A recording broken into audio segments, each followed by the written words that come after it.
Magandang araw, Grade 3 Yellow Bell! Magandang araw din po, teacher! Ngayon, bago natin umpisahan ang ating klase ngayong umaga, tinatawagan ko si Leila para pangunahan ang ating panalangin. Okay, magsitayo tayong lahat.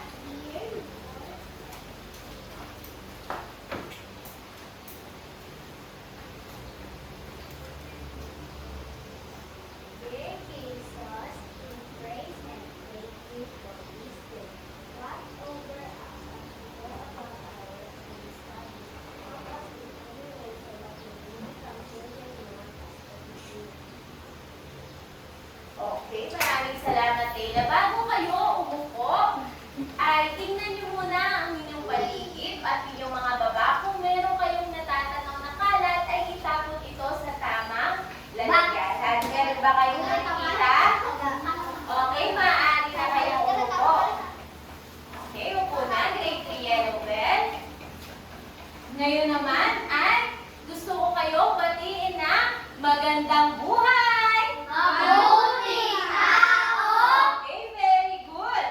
Ngayon naman ay susuriin natin o i-check kung mayroon bang liban sa ating klase. Lady, may liban ba sa ating klase ngayon? Pinagaganap ko, wala pong liban sa kaso. Okay, very good. Bigyan ng inyong sarili ng good job club!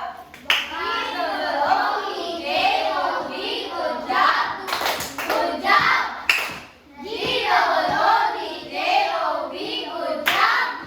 Good job! Ayan, very good kayong lahat dahil walang liban ni isa man sa inyo.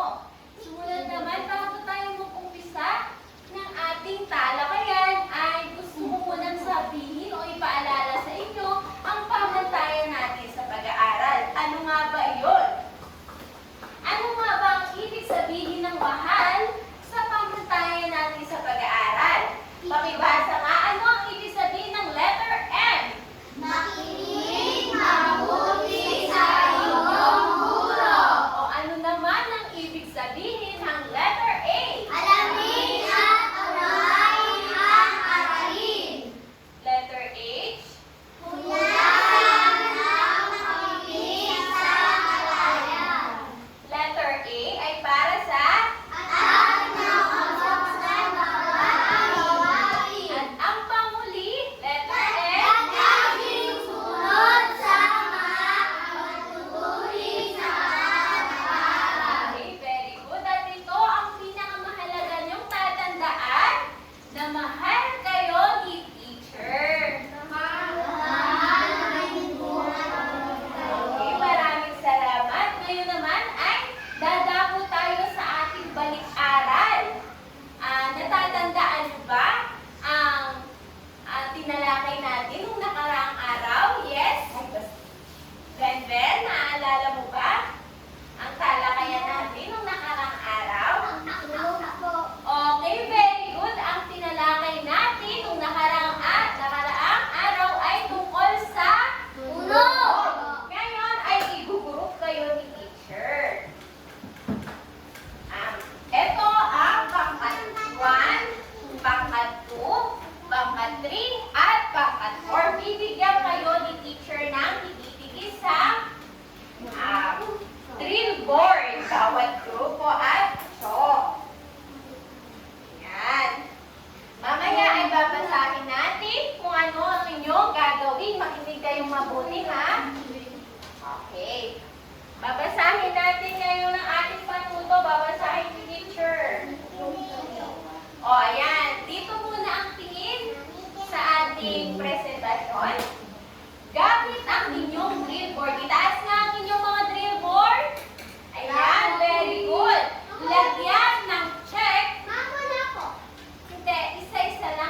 Okay, ang tamang sagot ay check! Dahil na sa pamamagitan ng tunog, natutulungan ito na mapagaling ang answer sa pamamagitan ng high-intensity focus ultrasound. Okay lang yan, Group 1. Bawi na lang tayo sa susunod. Okay, yan ang inyong sarili ng Fantastico Club. Alam niyo ba yung Fantastico Club?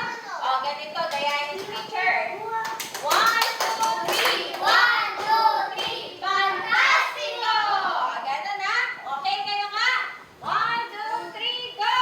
1, 2, 3. 1, 2, 3. Fantastico! Okay, para naman sa pangatlong katanungan. Ang tunog ay nakakatulong sa pagkampante ng utak ng isang tao. Ito ba ay check or X? 1, 2, 3, go! Okay? Kung tapos na, itaas ang drill board. Ayan. Ang tamang sagot ay check pa rin! O, diba? Yung nakakapakinig kayo ng musika, ng mga music, diba? Nakakapagpapante o nakakapagparelax ng ating sarili. Okay, okay lang yan. Bawi sa susunod, bigyan ng inyong sarili ng awesome clap. Paano naman yun? 1, 2, 3! 1, 2, 3! Awesome! O, kayo nga. 1, 2, 3, go! 1, 2, 3! 1, 2, 3! Awesome! O, para naman sa pang-apat na katanungan, madali natin mauunawaan ng mga bagay kung walang tunog. Ito ba ay check or X? Okay, sulat nyo na sa inyong mga drill board. O, pakitaas na. Ang tamang sagot ay X! Tama! Dahil mas madali natin mauunawaan ng mga bagay kung ito ay may tunog. Okay, bigyan ng inyong sarili ng awesome clap! Sabahan ay 3, 1, 2, 3, awesome! Para naman sa huling katanungan, ang mga babala ay maaari natin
naman ay tatapon na tayo sa ating mga katanungan base sa ginakita ni kaibigang Pagong. Natatandaan niyo po ba yung mga litrato? Okay, magtaas ng kamay. May token ulit kayo kay teacher pag nasagot niyo yung tanong na to.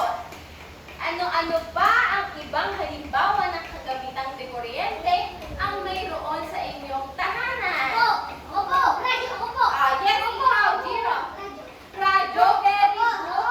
Ano ba?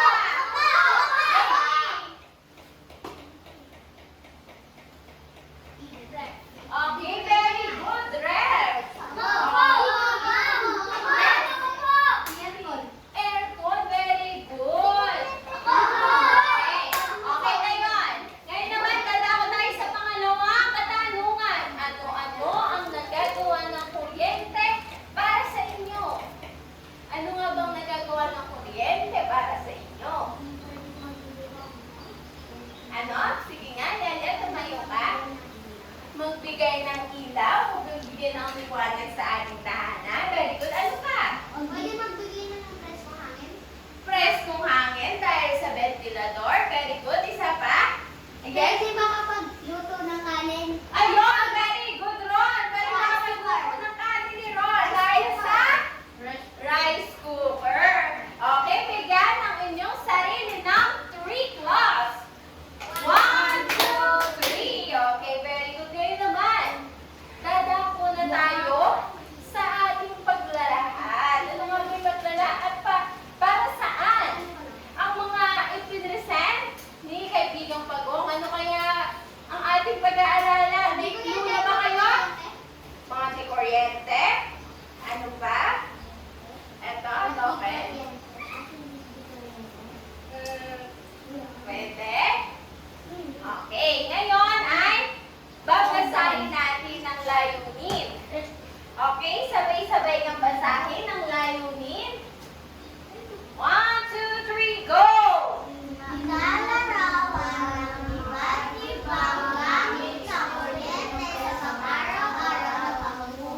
Okay, pangalawa, sabay-sabay.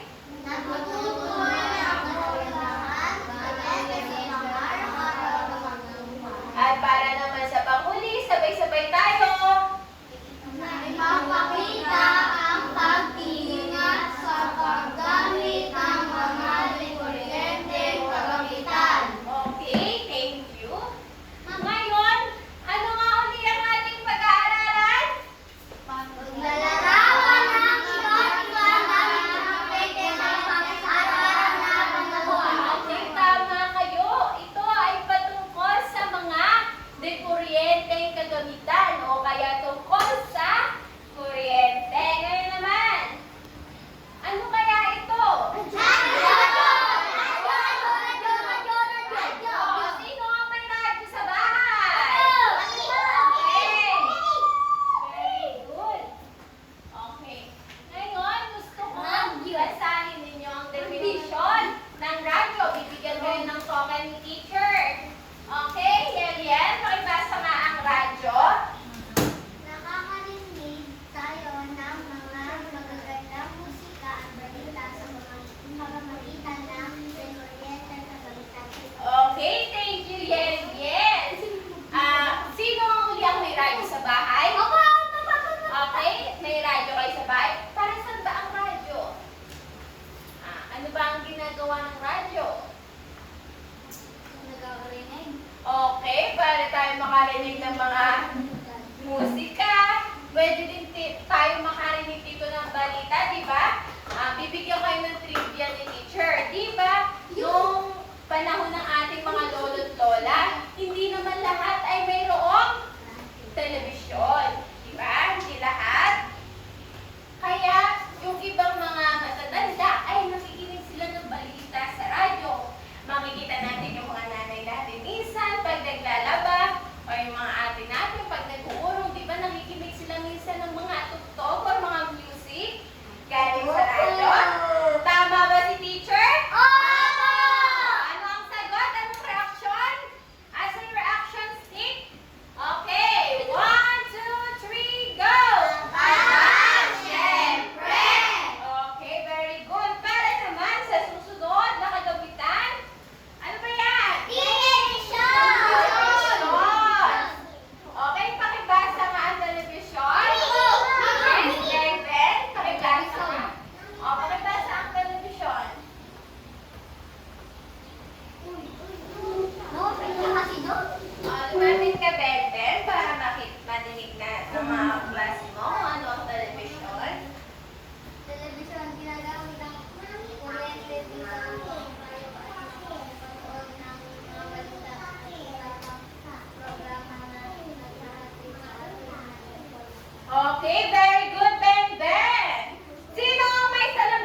lumamig.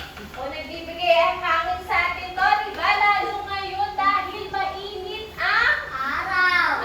mainit ang araw. Panahon.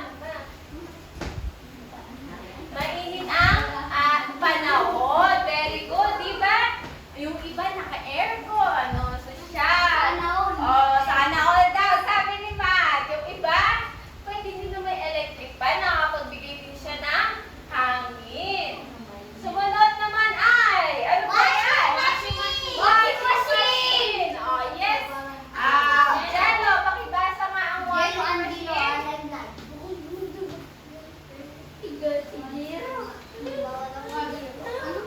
Washing machine ginagamit ang kuryente dito upang mapadalian, mapagaan ang ating panlalaba. Okay, very good. Thank you, Jello. Para saan ba ang washing machine?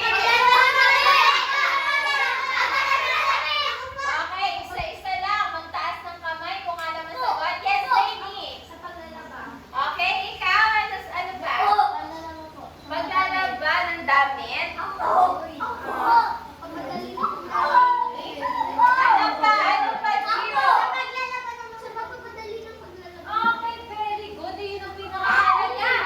Napapadali nito ang paglalaba ng damit, di ba? Pag mano-mano, nakikita ba natin mga nanay natin? Pag mano-mano, di ba? Kinukusot pa ng papatagal.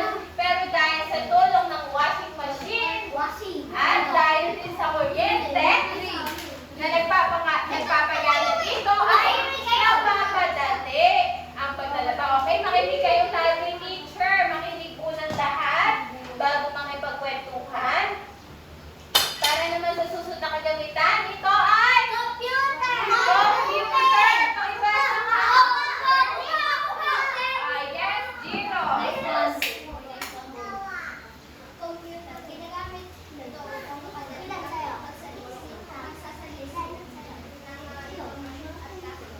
Okay, thank you. Very good, Giro. Ngayon naman, sino ang may computer sa bahay? Wow, mamayayaman. Ang dami, ah. Para saan ba ang computer? Paglalaro? Nagbibigay ng... Okay, sa pag-print? Very good. Okay, very good research. Ano? Panunood. Very good. Nagbibigay libang. Nagbibigay libang sa atin. Okay, di ba nakakatulong ito sa mga assignment natin? Sa mga projects? Nakakapag-research tayo? Okay, sumunod naman. Mga kagamitan sa ospital na gumagamit ng kuryente. Ano ba ang mga ito? Pakibasa nga. Leila? Ano ba ang ultrasound machine? Kinakailangan ng kuryente upang magamit ito.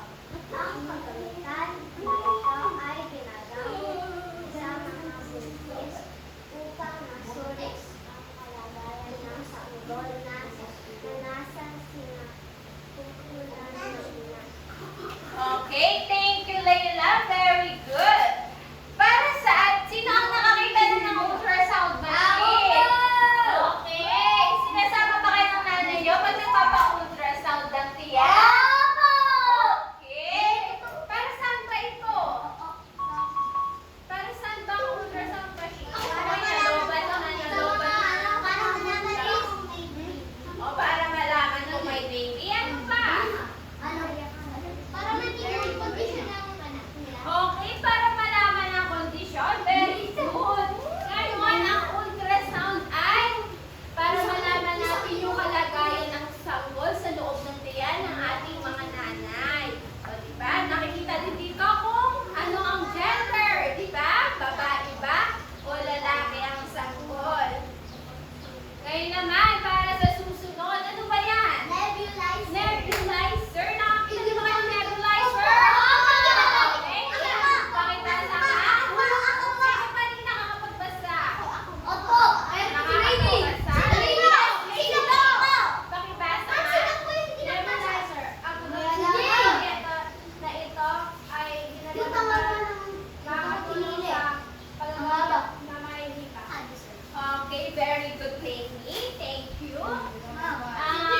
Para saan ba ang nebulizer? Para pag inuubo, para makahinga na mabuti. Okay, very good. Jay and Layla. Ito ay nakakatulong sa atin sa paggamot sa mga may naga. Okay? Para naman sa huli natin kagamitan sa ospital, halimbawa, X-ray machine. Very good. Nakita ba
binanggit natin kagamitan kanina? Ano ulit yun? Washing machine, Computer. ventilador, computer, Radio, television, Okay, very good. Iyon ay mga halimbawa ng mga home appliances na di kuryente na kung saan ay pinapagaan ang ating mga gawain sa bahay. Para naman sa pangatlo, pakibasa Matt, ang mga tayo.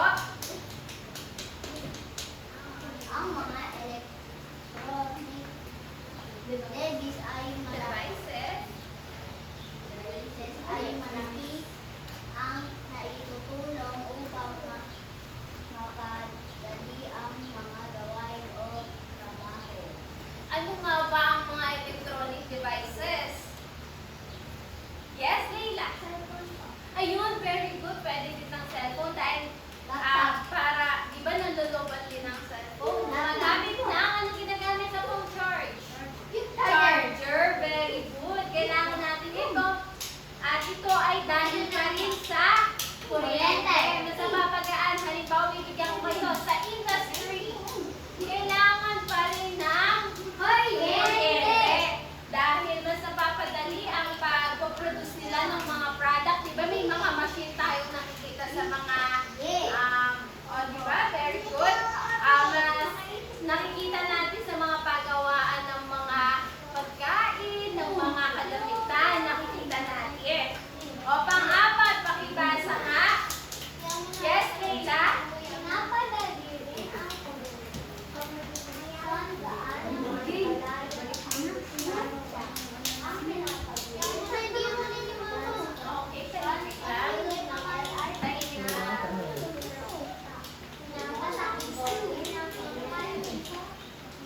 Alam niyo ba? Okay, makinig muna, makinig kayo lahat. Tingnan mo ng atensyon sa discussion natin. Na alam niyo ba ng LRT ay ang transportasyon na ito ay pinapatakbo ng kuryente? Alam niyo ba yon? Ano ba yung LRT? Familiar pa kayo sa LRT? Ito yung sinasakyan natin transportasyon o tinatawag natin tren. O, familiar kayo sa tren? Ayun, LRT, pinapatakbo ito ng kuryente. Okay, para naman sa panglima, pakibasa nga. Yes. Malaki rin ang naitutulong ng elektrisida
bumaba.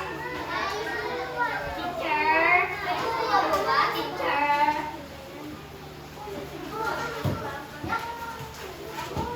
Teacher, pwede po bumaba.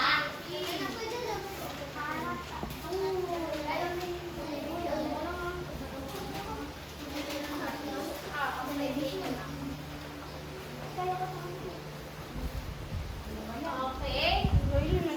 Tahimik lang ha, tahimik lang.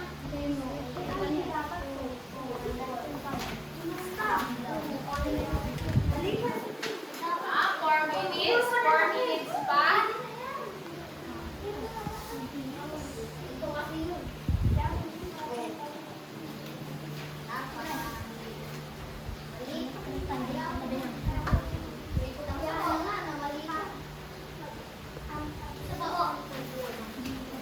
Okay, tapos na daw ang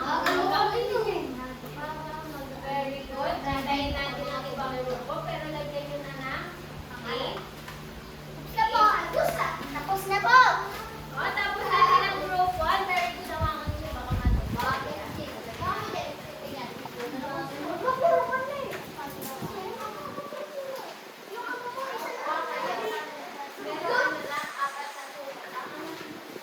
Okay, meron na lamang kayong 3 minutes para sagutan ang ating pangkatang gawain.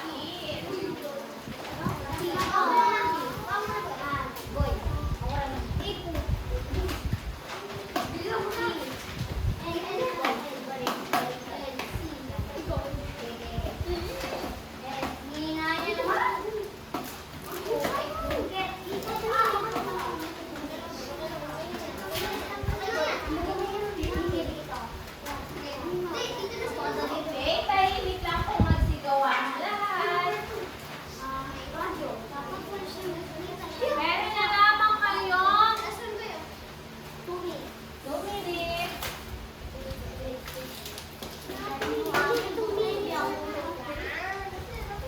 O, tapos na ba kayo? Tapos na?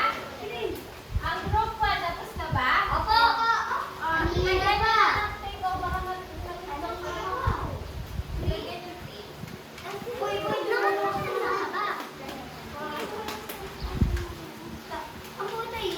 O, una muna yung group 1.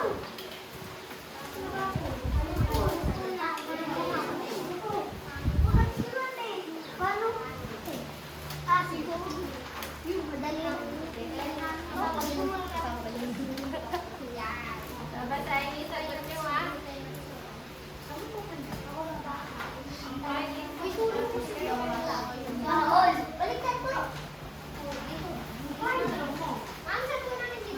O, pagkatapos yung pangalan, group 1.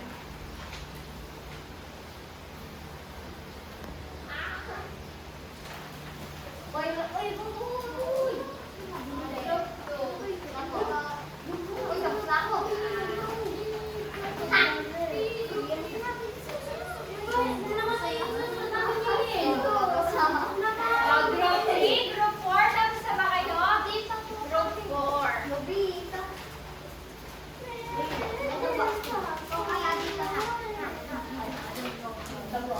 Hindi kasi puro mali.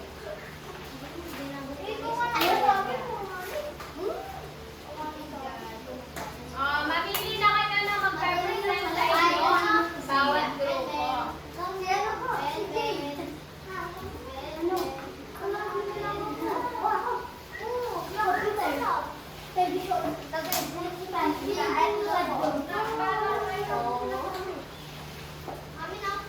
Sino pa yung dito ko?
Sino ko lang kaya yung pangkat ko? More. Okay? Electric stove. Sino? Okay, very good. Ang pangkat, tatlo. Bigyan sila ng awesome clap. 1, 2, 3. 1, 2, 3. Awesome. Okay, para sa panguling pangkat, Si Jay. ano, Jay? Jay. Ang inyong sagot, ano, meaning? Pumili lang. Pumili.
Good.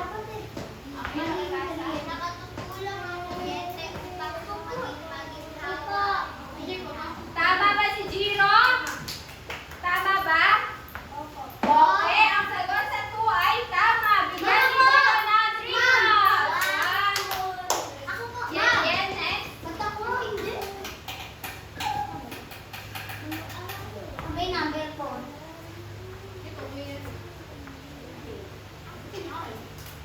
Okay, tama ba ang sagot ni Yel? Mali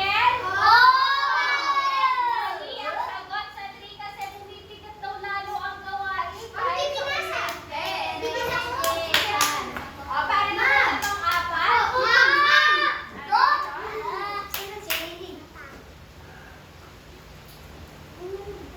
Ginagamit ang kuryente upang mapabilis ang pagluluto ng pagkain. Tama ba si Ron? Okay, bigyan si Ron ng 3 clubs. Amy, sunod. Ang kuryente daw ang nagbibigay liwanag sa ating mga tahanan. Tama ba ang sagot ni Lady? Okay, bigyan si Lady ng 3 clubs. 1, 2, 3. Very good. Ngayon naman ay natapos niyo na ba ang project? Okay. Kukulay tayo ni teacher kung ano individual na gawain. Kukulay tayo na ni teacher. Ngayon naman ay dadako tayo sa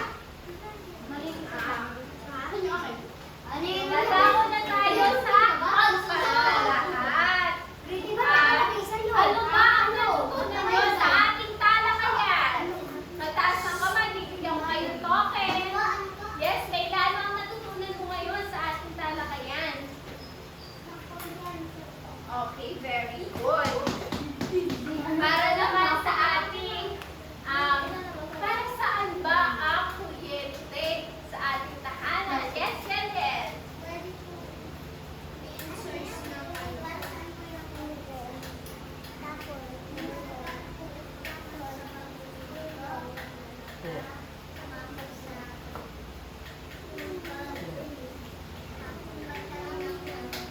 Okay, very good. Nakakatulong sa paglalaba at nagbibigay daw ng hangin sa atin dahil sa ventilator.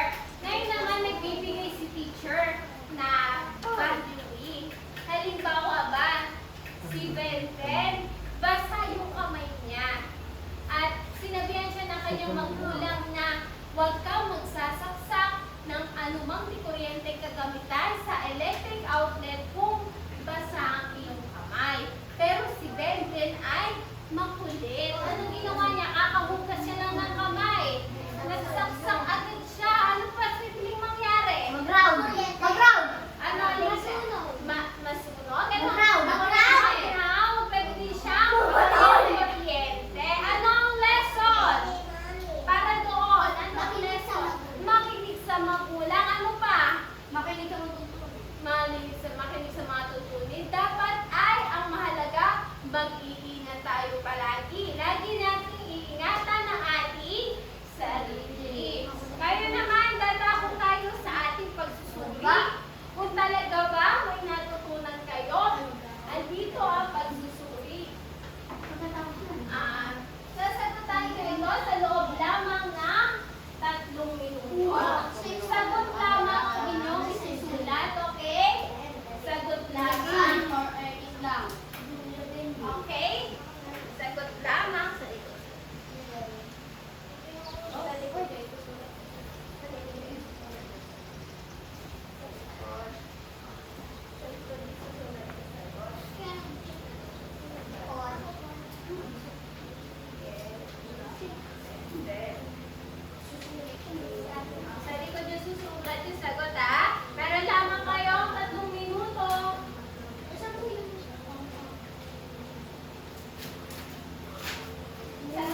papel sa inyong mga katabi, okay? Sasagutan natin. Kanina ito kay Jello.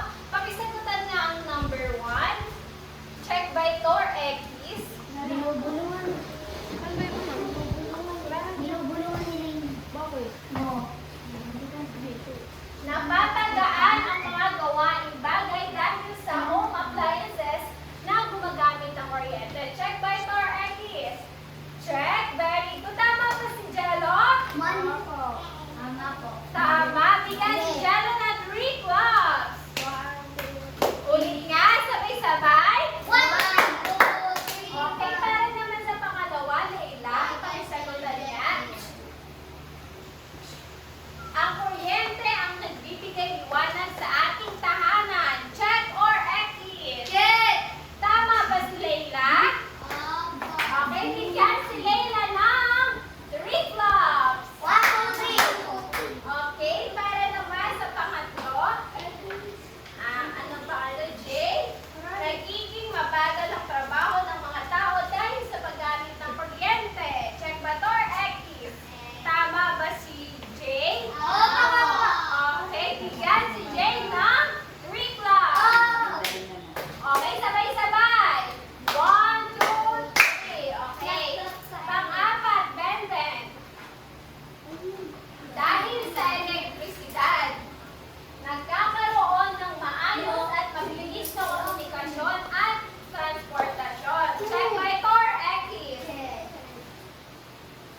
Okay, tanong mo nga sa kaklase mo, sabihin mo, mga classmate, tama ba ang sagot ko? Mga classmates, tama ba?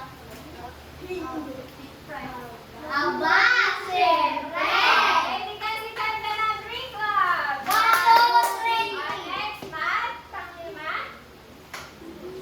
Gumagaan ang ating mga gawain at naging maginhawa at komportable dahil sa paggamit ng kuryente o elektrisidad. Sabihin mo nga, tama ang classmate, tama ba yung sagot ko?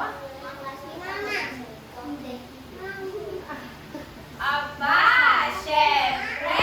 Okay, bigyan si Matt ng 3 clubs.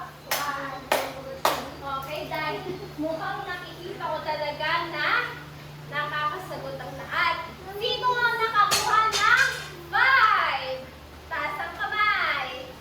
Ako. Lahat ba nakakuha ng 5? Ako. Okay, bigyan ng inyong sarili ng excellent club. 1, 2, 3. 1, 2, 3. Excellent! Naman, bago matapos ang ating talakayan ay isusulat ni teacher ang takdang aralin. Kumuha kayo ng mga papel at isusulat ni Wala po. Ayan. Ay, Wala meron. na po. Isusulat kayo ha? Sulat nito.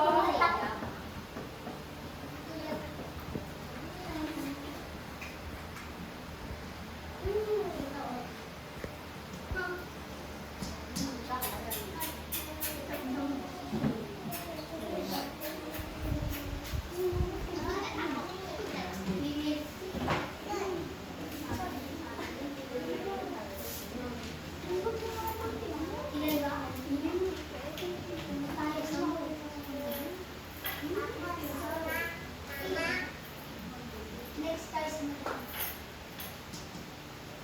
Next guys. Pag yung isipin niya, tapos sila dalawa kayo. Dalawa kayo sa iyo. Bakit? Kasi ano kami, tapos sila kami. Hindi niya na lang kami. Hindi. Tatlo nga sila, dalawa kayo. Nag-isako pa kayo. 8 na kami. 8. Okay, next one. Dalawa isa lang. No.